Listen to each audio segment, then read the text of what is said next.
Actuellement, nous avons beaucoup de personnes radicalisées en termes religieux, donc plutôt islamiques. Maintenant, nous devons être très vigilants également parce que nous avons aussi parfois des personnes d'extrême droite. Et antérieurement, nous avons eu des personnes incarcérées pour des faits liés à l'extrême gauche. Donc, ça peut être fort diversifié, mais actuellement, nous avons surtout des détenus soit condamnés pour des faits liés au terrorisme, soit liés à des faits de terrorisme, soit des personnes que nous suspectons de radicalisation. Oui, tout à fait. Depuis les attentats de 2015, beaucoup de choses ont été mises en place de la part du gouvernement. Des fonds ont été délivrés pour pouvoir mener à bien plusieurs projets. Et nous avons pu obtenir également des fonds européens pour développer des projets de formation notamment. Alors, il y a eu une forte pression médiatique, une forte pression émotionnelle et forcément de la société. Donc le gouvernement a été obligé de réagir. Et ils ont réagi vraiment sur plusieurs axes. D'abord la circulation de l'information, la création de nouveaux programmes pour faciliter la circulation de l'information, également une détention plus juste et plus humaine, beaucoup plus humaine. Et enfin, tout un programme de formation. Et pour les détenus condamnés pour des faits de terrorisme ou pour en tout cas les plus dangereux, ils ont mis en place des sections spécialisées, une en Flandre et une en Wallonie, pour pouvoir accueillir ces détenus-là, pour les isoler des autres, pour éviter la contamination auprès des autres détenus. Oui. Donc il y a beaucoup de choses qui ont été faites de manière positive. Maintenant, les choses ont pris leur rythme et nous avançons bien. Nous sommes en train de perfectionner tous les programmes qui ont été lancés. Donc nous avons 10 000 détenus, plus ou moins, hommes, et 500 détenus femmes. Voilà. En termes de nationalité, nous avons 56% belges.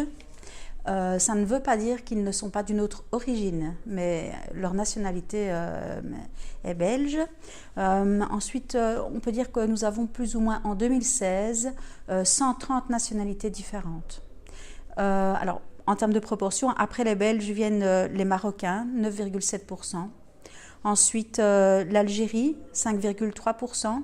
Il faut savoir que les conventions pour extrader des détenus algériens sont vraiment compliquées et donc les détenus savent bien que c'est plus facile de dire qu'ils sont algériens.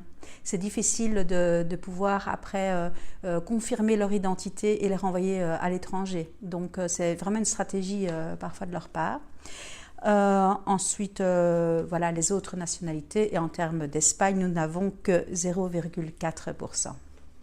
Donc nous avons 2 modules de formation vraiment principaux.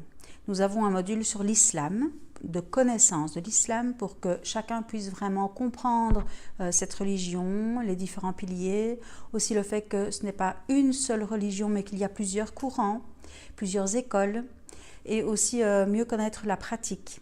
Alors dans ce cours, nous apprenons tout cela, mais aussi nous mettons en lien avec la vie carcérale, les principes de sécurité et aussi les droits des détenus et des citoyens. Donc nous mettons vraiment en parallèle l'islam, la prison et la vie en société. Donc ça c'est un premier module. L'autre module c'est un module de radicalisation. La radicalisation nous le donnons en 2 jours et nous y abordons toute la législation en vigueur en Belgique, tous les projets politiques qui ont été mis en place suite à la radicalisation et à ce phénomène grandissant. Nous discutons également du processus de radicalisation et des indicateurs, ce que les personnes peuvent vraiment repérer en termes de changement de comportement qui pourrait indiquer une radicalisation, mais aussi qui pourrait indiquer parfois dans d'autres cas un désengagement, parce que les deux doivent pouvoir être observés. Donc ça c'est vraiment très très important pour nous. Donc nous avons beaucoup de parties théoriques, nous avons des illustrations avec des films, etc. Et nous avons également une partie pratique dans notre aile de simulation. Donc nous avons une section de simulation, c'est une réplique d'une prison avec des cellules, une cuisinette, une grille, un système d'ICOM, de Motorola, etc. Et nous faisons des exercices où les personnes peuvent observer certains acteurs qui jouent les détenus avec certains signes à détecter en termes de radicalisation. Et ensuite, il y a tout un débriefing qui se fait sur est-ce que cette personne pourrait être dangereuse ou pas, et on compare les différents profils qui ont été observés. Et les personnes font également des fouilles de ces cellules pour aussi trouver des objets particuliers, des drapeaux d'État islamique par exemple, voilà, plusieurs petits détails de cet ordre-là qui peuvent laisser penser à une radicalisation. Donc tout ça, c'est un programme assez complet où nous faisons tout un débriefing après et où nous expliquons aux agents notamment comment après rapporter ces informations de manière adéquate à leur supérieur hiérarchique pour que ça puisse être traité. Islam, c'est 1 jour et radicalisation, c'est 2 jours. Alors ces 2 modules sont donnés à tout nouvel agent qui commence dans les prisons. Donc tout nouvel agent en Belgique reçoit une formation de base et ils ont ces 2 modules. Ces 2 mêmes modules sont accessibles à toute personne travaillant chez nous, simplement sur simple inscription. Donc ça, c'est vraiment pour tous les membres du personnel. Alors ensuite, nous avons 2 autres programmes. Le premier spécifiquement pour les agents pénitentiaires. D'abord, ça a été lancé pour ceux qui devaient travailler sur la section particulière avec les dangereux terroristes. Mais nous avons ouvert cela maintenant à tout le monde puisqu'il y a des terroristes dans toutes nos prisons belges, donc chacun doit pouvoir faire face et connaître ça. Et dans cette formation-là de 7 jours, nous avons le module d'islam, le module de radicalisation, 2 jours en termes de communication, c'est surtout de la communication non violente sous la suite de Rosenberg. Voilà, nous avons une journée sur les explosifs, avec la législation en vigueur, comment détecter, que faire en cas d'alerte à la bombe, des choses comme ça, et des exemples en fait aussi concrets. Et nous avons ensuite une dernière journée que nous sommes en train de terminer de préparer, qui sera surtout un jeu de rôle sur les conséquences de l'enfermement. Donc nous allons leur faire visionner une partie du film de Stanford, de l'expérience de Stanford. Et ensuite, chaque personne, il va y avoir plusieurs groupes où chacun va prendre un rôle et défendre leur point de vue. Donc pour vraiment se rendre compte de l'implication de l'enfermement et du rôle que les agents pénitentiaires jouent également là-dedans. Tout ça pour favoriser évidemment au bout du compte une communication beaucoup plus humaine, puisque c'est quand même grâce à cela qu'on peut tous participer à un désengagement. Donc ça, c'est pour le module pour les agents pénitentiaires. Ensuite, nous avons un module pour les directeurs et pour le personnel psychosocial. Alors, eux, ils reçoivent une formation de 10 jours. Alors là, c'est un peu plus compliqué, évidemment. Donc là, la première journée, c'est sur la politique pénitentiaire, la politique donc de notre SPF, de notre ministère de la Justice, mais également les services comme la Sûreté de l'État, qui est notre Intelligence Service, mais aussi l'OCAM, qui est l'organe de l'analyse de la menace, qui décide du niveau de menace en Belgique. Et donc toutes ces personnes-là viennent expliquer leur rôle par rapport au terrorisme et à la radicalisation, et aussi comment nous pouvons tous communiquer ensemble. Donc voilà, plusieurs représentants viennent présenter leurs services et la manière dont nous pouvons tous nous coordonner. Ensuite, nous avons également un module de radicalisation, un module d'islam classique et aussi un approfondissement de l'islam radical où on va surtout aborder le salafisme et les dérives que cela peut occasionner si une personne décide d'utiliser des moyens violents pour pouvoir mettre en place leur religion ou des actes liés à celle-ci. Avec également un module de géopolitique. Parce que nous pensons vraiment que c'est un des facteurs qui influence le terrorisme et il est important de pouvoir revenir un petit peu sur l'historique et l'implication ou la non-implication de chaque pays dans le conflit, dans la création du Moyen-Orient finalement, et des frontières qui ont été créées un petit peu arbitrairement et surtout selon les intérêts finalement de chaque pays. Et donc voilà, pour vraiment un peu se rendre compte en termes géopolitiques des implications et voilà pourquoi nous sommes autant liés au terrorisme actuellement. Nous avons ensuite une formation liée, une journée liée aux groupes extrémistes, quels qu'ils soient, donc l'extrême gauche, l'extrême droite, les écologistes. Donc nous voyons les différents symboles associés à ces groupes extrémistes, parce que c'est aussi intéressant d'être très vigilant en termes de ces groupes-là qui peuvent être tout aussi dangereux que la radicalisation islamique. Donc ça, c'est vraiment important.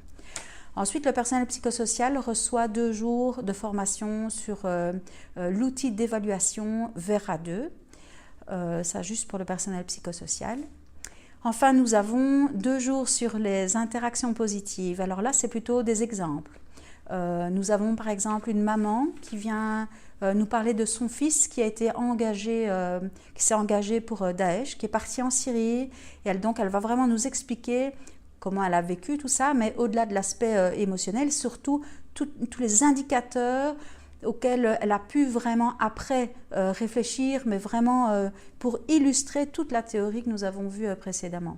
Donc nous avons cela, nous avons une personne qui travaille sur le terrain, dans la société, avec les familles de personnes radicalisées, comment fonctionne leur travail, etc.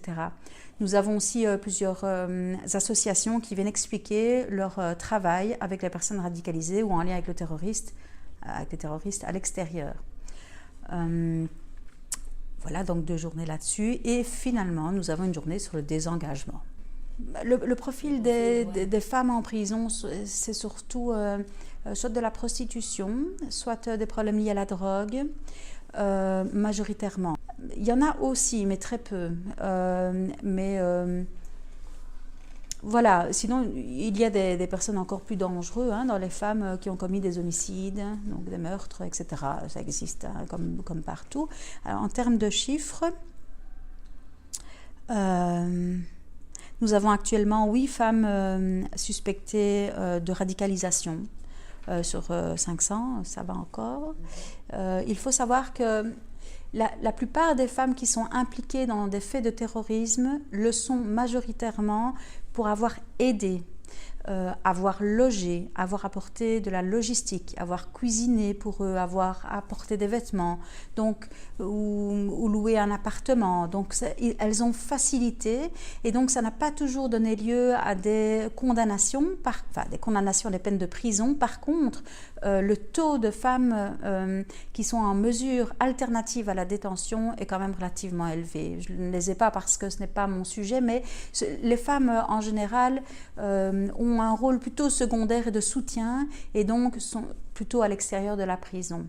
Mais nous avons aussi quelques femmes qui ont participé activement au recrutement et qui ont envoyé des jeunes en Syrie, qui ont vraiment favorisé et aidé cela. Nous en avons également. Actuellement, je pense qu'il y a vraiment 2 choses importantes. Il faut sortir de l'état émotionnel.